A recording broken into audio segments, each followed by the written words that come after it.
Hello YouTube. In this video I'm starting to blend my magwell to the frame. Now it works as is and there is no requirement to blend it to the frame, but because the frame has a slight bevel on it already, the magwell simply overhangs it and it doesn't look great when it just overhangs it like that. So I've decided to blend it. I've started on the rear of the magwell. And as you can see, I'm actually leaning my cut towards the back, slightly out. And that's because, unlike the sides of the frame, the back rear wall of the frame is actually thin. So what I didn't want to do is file down kind of towards the wall of the frame too much and then starting to cut into the wall and potentially create a gap. Here you can see I'm starting to work on the sides. I've started leaning more inward into the magwell simply because I wanted to establish how deep I needed to cut the bevel. So once I've established that, I started to lean my file back and kind of coming out towards the outside of the magwell. And the most important thing here is to try and keep the file as flat as possible and go as steady as possible, just to keep a nice flat. You just saw me kind of adjusting the magwell. It's because it's only held in the rear by the mainspring housing, it can flex a little bit, so it's important to keep it centered, basically, so that you don't think you're done with one side and then start working on the other, and the first side you worked on starts to overhang. Now you see that seam between the frame and the magwell kind of disappear, and that's what we're waiting for, or looking for.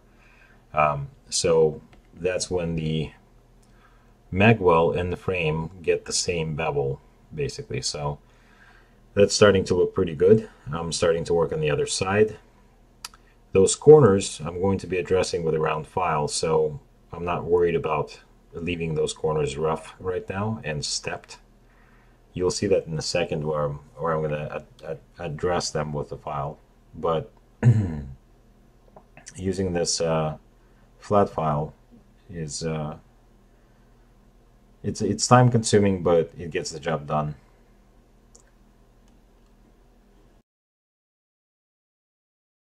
And here you can kind of see that once I worked on the other side of the magwell and I moved it slightly, I had to go back to the original side, the side that I started from, and take care of that burr, basically. So, and here I'm just evening out both sides so that the corners are the same. I'm using a, I don't think it was a 1/4 inch file, although it may have been a 1/4 inch file. Just to kind of get rid of those steps and round off my my corners. This is a Kradex bit in my Dremel. It's an abrasive bit, but it's basically rubber, and I think it's rubber impregnated with aluminum oxide or something like that. So it kind of deteriorates as you're using it on steel. So it's kind of nice to have multiple bits to use. So I went back to the file, addressed the other side. You can kind of see, basically I'm just trying to work on the corner, and then I'm starting to walk the file out to the sides where the steps are. And it seems to be working. This is not the cleanest job I've done on the magwell. I think I've had a slightly better looking magwell on build 2, I want to say. No, build 3. Here's that Kradex kit that comes with 4 different grits of bits.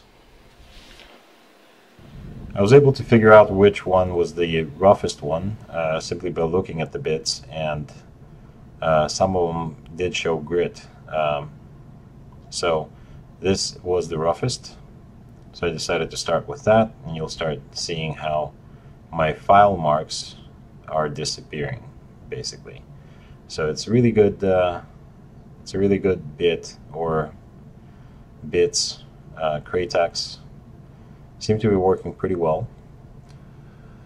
Although you do see that the bit is kind of getting destroyed as I'm working on the parts. Basically, any sharp edge is going to rip the bit up,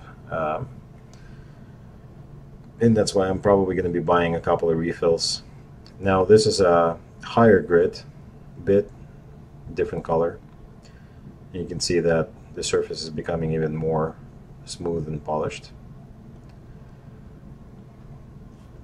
All in all, it's looking pretty decent already.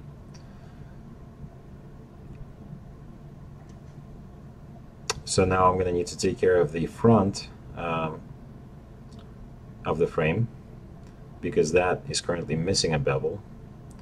So you can see I'm creating a bevel here, and also blending into the front of the magwell.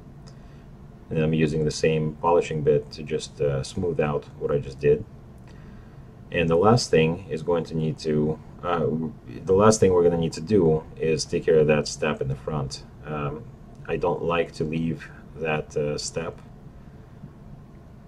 where the magazine stop basically is, at the very front. And the most important thing is, you can see me working on the sides. I'm trying to leave the dimension in the front untouched. And that's because that is what stops the magazine from being over inserted. So what I don't want to do is reduce that very front area. So right now I'm just chamfering.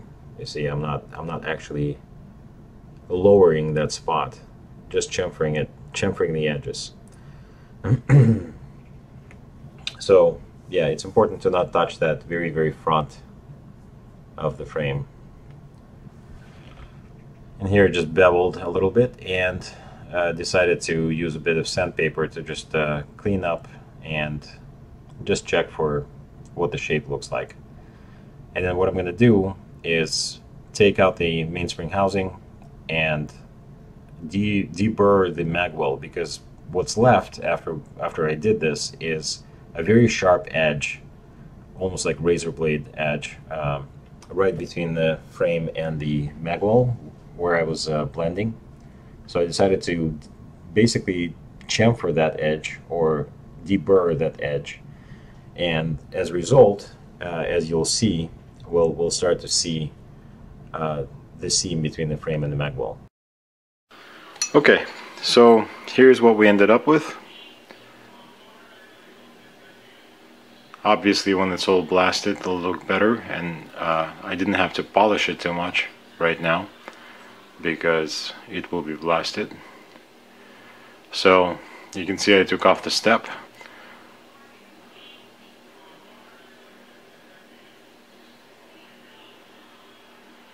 All in all, it looks pretty good. That part of blending is now done.